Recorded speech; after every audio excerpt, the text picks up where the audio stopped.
So if we can keep that in mind, and we can remember that what we say and think about others is just something in ourselves that maybe we haven't come to terms with yet. Yeah, sure. That would go a step in the right direction of creating more compassionate communication. Yeah, yeah.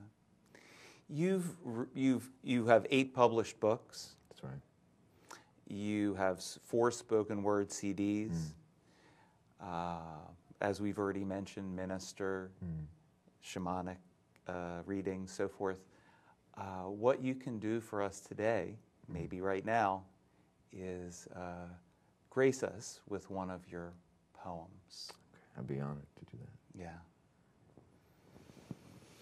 You're blessed when you're at the end of your rope. You're blessed when you're at the end of your rope.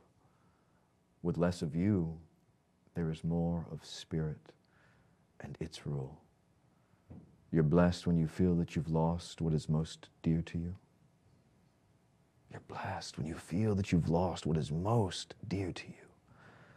For only then can you be embraced by the one most dear to you. You're blessed when you're content with just who you are. No more, no less.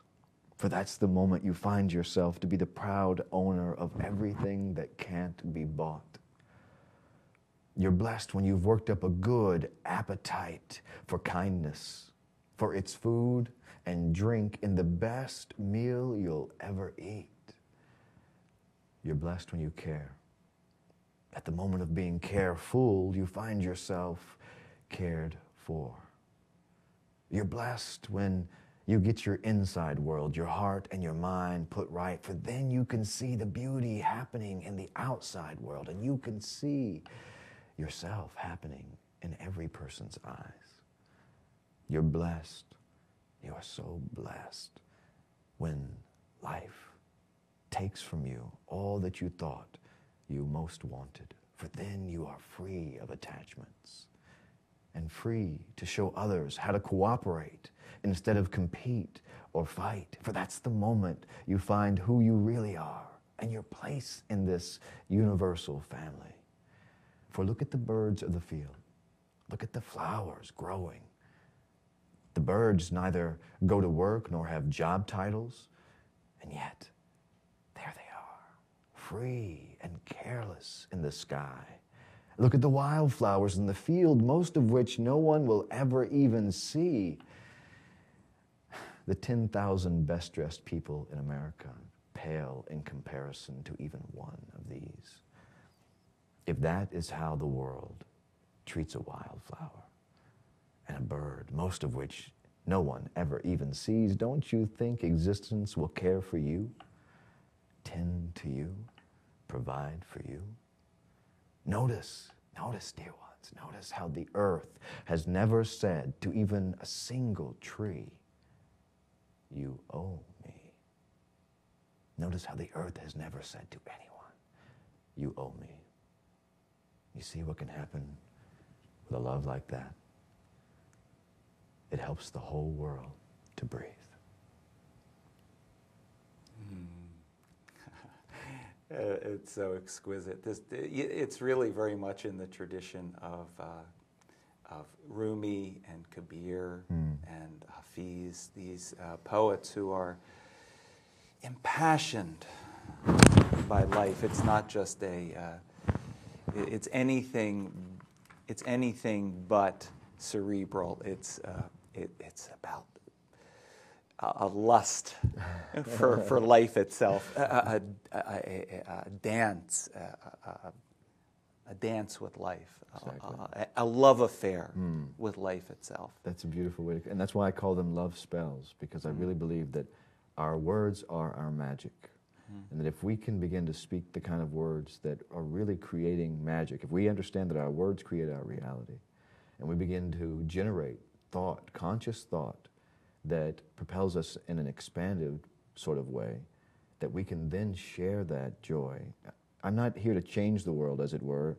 I think we talked about this, that we're here really to inspire the world, to want to be whatever it wants to be, but through inspiration, through the power of what we say. And mirroring that with our actions is the key, because it's where action and word meet to become the embodiment of our highest ideals. And for me, this poetry, if you're equating it with Kabir and Rumi, I can only bow and say thank you, because that is the greatest honor you could have paid me. But more than that, I can say that my hope and intention with these words is that all that brutality that I suffered, all that darkness, would not become a story about a kid getting hurt, and yet that rather it would become a story that if one kid, a Palestinian Cherokee nobody, someone with heritages of displacement and the least likely in the universe to not become a statistic, if someone like that can take one person's love, the love of a grandmother maybe, and transform it into something like this, these words that come through. And they come through, I say come through, because my prayer is, let me be a vessel. Let me speak and say and feel and live a life worth writing about, and the kind of life that inspires other people to give them permission to do the same with their own lives. And in that sense, these words really are what I was born to say. It's wonderful. And if people want to get in touch with you for any of the things that you offer, the website? sweetangeloflight.com. Wonderful. So they can get in touch with you. You're on your way overseas shortly, so you're going to be spending June and July, the rest of June and July in Lebanon? I'll be abroad, and I'm open-ended on the terms of the dates, but I'll be spending partial summer there, and then coming back to, hopefully, to Mama Maui to get a big warm hug and kiss from this place and all my beautiful friends here. Yeah. And I would invite anyone who wants to contact me for any reason to visit Sweet Angel of Light, whether it be just to say hello, just to send a word of prayer, a thought. You can also make contributions towards the compassion cause. We're calling it Celebration of Compassion. This is what the new effort we're launching in the world. I'm going to be taking media that we generate here in Maui to Lebanon, showing it to Palestinian refugee children and saying, look, there are people in America who love you. Because they've gotten this idea in their head that the whole world is their enemy, and that America especially hates them because it's American bombs that get dropped. It's American bullets in the guns. So we want to send them a message saying, no, look, it's the politicians and their agenda that's making that happen. The real people in this world are saying we love you and we care. And I just spoke at Waldorf School, and the children there sent me with a beautiful package back to send to Lebanon to the children over there, to share media with them, and then to bring back from their media of their reaction to that kind of love. So you're creating a dialogue via the media, via the video. Dialogue fabulous. Exactly. So I want to really thank you so much for being on the show today. It's my great honor and privilege. You know, this is wonderful. And I want to thank all of the sponsors for today's show as well.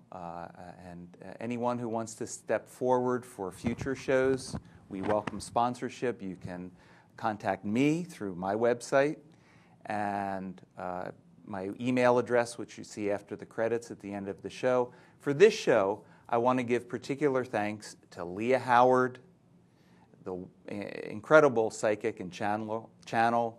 I want to give thanks to Richard Marks, wedding photographer extraordinaire. I want to give thanks to Lou Abrams, Dr. Lou Abrams, psychologist, and his incredible wife Mariah, the belly dancer. And I want to give thanks to Mandala and Paia, and to the Temple of Peace and Haiku. All of those folks helped sponsor this show, and I'm very, very grateful. So that's it for this episode of Life on Maui. And stay tuned for the next incredible show. And until then, aloha. Aloha.